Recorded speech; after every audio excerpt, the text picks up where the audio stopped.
Hello my viewers, welcome back to the channel. And by the video title, you know what this video is about. I had to make this video real quick before I get into working out.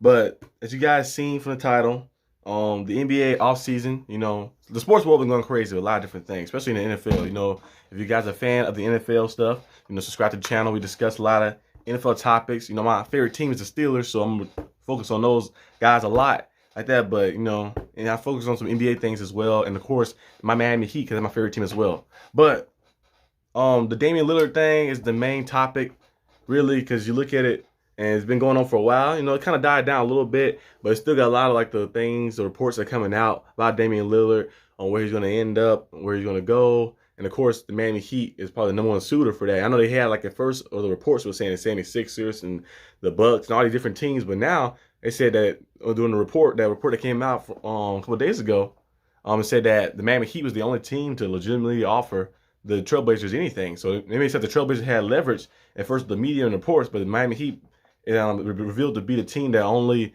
been negotiating and trying to like get things done like that. And it's like giving offers up for Damian Lillard, and no other team has been kind of in the bidding, and that's kind of expected really, because you like, if the man came out there and stated and said that I only want to go to this team, of course you're like, oh, well, there's no point in me trying to go over there and trying to like force and try to like get him on our team, and then if he try to pull some shanky stuff and try to say I'm gonna sit out, I'm not gonna play this year or do some extra things. Some players may do, you never know like that because they might not know him personally. But I'm a Miami Heat fan, but like I said before, I don't want to trade everything to get Dame. If the Dame thing don't work out, don't try to like die. Like, we gonna live and die by the Dame trade. Don't try to do that, because I feel like we made the finals last year and we made the finals a few years ago, too as well without Damian Lillard. So I feel like you add a few pieces in the first finals we got there, the Jimmy Butler era and the Bam era and stuff like that. I feel like the first one there, we kind of as the injuries got to you. Goran Dragic went down, who was averaging 20+ points. He was our leading scorer in that playoff series. That playoff like whole playoff year. And Bam Adebayo went down as well like that, who's our best defender out there. So he went down too.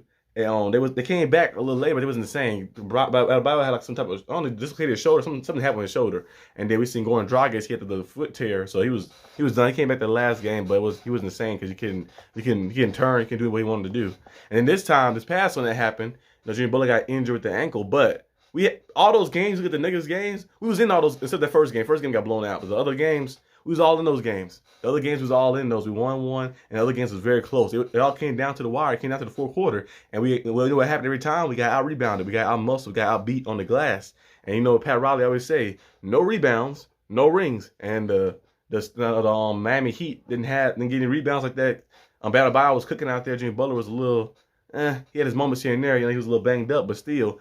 I feel like if we went out there and had like added some size, added some interior defenders, I feel like it would have been better for us because we got out muscled and out beat because Michael Porter Jr. and those guys and Aaron Gordon was just too big like that, and we would kind of play small ball, and small ball can take you so far. But I think if the Heat they couldn't get Dame, they go out there and just sign. I know we got Thomas Bryant coming off the bench now as well, but we go out there and sign a power forward, like I get a power forward who could play some defense like that, interior and. Like be a scoring threat a little bit too as well, and just add some few pieces like that, and just add like more size to the team. I feel like the Heat can be back up there in the conference championship again, just going out there and doing that instead of just kind of like throw everything at Dame. I know you want to get Dame Dollar. Dame Dollar would be great to add to the team, of course, but I feel like you just add some other key pieces. Kind of what the Nuggets did. The Nuggets have two guys. They have Jokic, they have Jamal Murray, but they have other guys, collectives, who work well. Aaron Gordon, he's a guy who works well. Like that, he plays good. He's a good player. And he got Bruce Brown. Bruce Brown's on the Pacers now, but he had him, and he had the rookie who's going out there and make some plays as well. So it's like adding those pieces and add those guys. KCP, you might say, okay, they got 2 stars, and the rest of the guys are just good role players. There's some good players. Like Aaron Gordon can probably see himself merging maybe one day being an all-star level because he plays very well. And the other guys be like, they're just good guys, good players, got a lot of guys, a lot of depth. I'd rather have a team with a lot of depth like that instead of just giving up everything for just one guy. So getting like a deep depth, especially when you have a lot of size too, it might work out better for the Heat. You never know.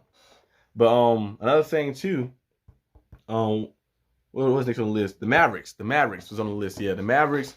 As you guys know, they've been the rumors here and there. Last year the Mavericks was a team. They was a 4th seed. It was a 4th seed, and they made the trade away Spencer Dinwiddie, and they traded away Dorian Finney-Smith, who I love a lot. I hope the Heat can. That'd be cool if the Heat can find a way to get him on the team. But Dorian Finney-Smith is an amazing player.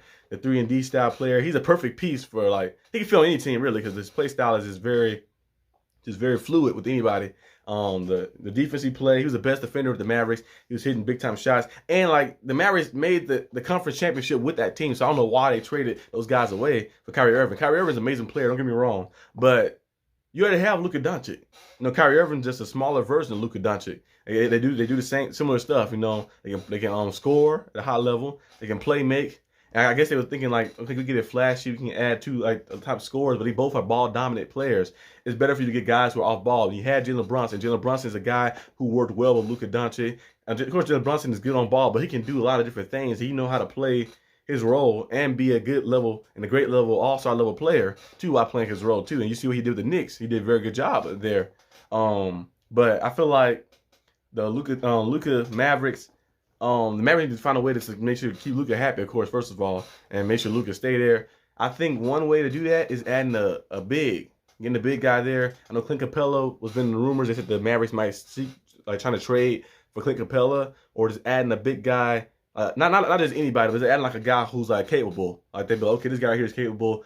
Like he ain't gotta go out there and be a 22 and 10 guy, but go out there and give you 15, 16, and maybe 10 boards. You take that like that. I thought the Mavericks need that size. They need interior defense like that. That's the main thing for the Mavericks. The Dallas Mavericks will struggle with last year a lot.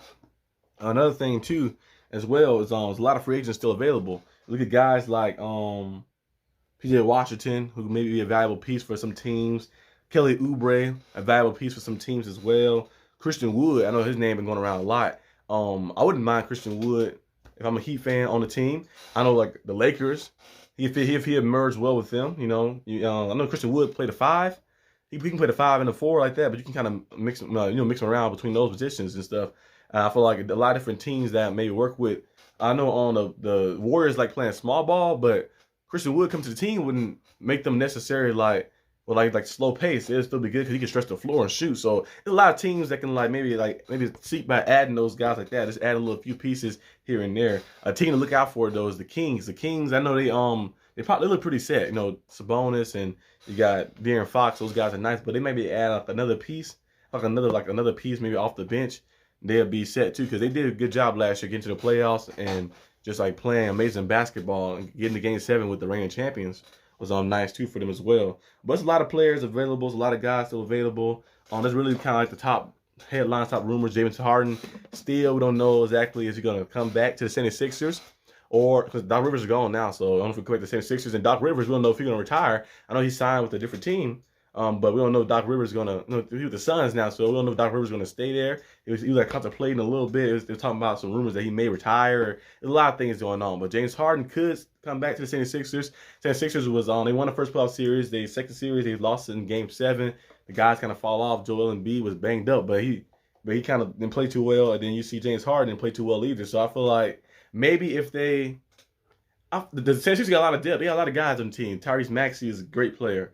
I like Tyrese Maxey a lot. Good player. Joel Embiid, great player, you know, the MVP. James Harden, good player as well, too. And, you know, he's a future Hall of Famer as well. But I feel like they just need, I don't know, just like they got to merge together. They just got to merge it together to go out there to, like, get over that hump. They haven't been to the Eastern Conference Championship since the Allen Iverson days. They can get over that hump and just get themselves back there. It'll be nice. But that's all I got for this video today, guys. Hope you guys like this video. Leave a like and subscribe. And I'll see you guys next time. Well, actually, I'll see you guys probably later today, which will be another training camp review. But peace out.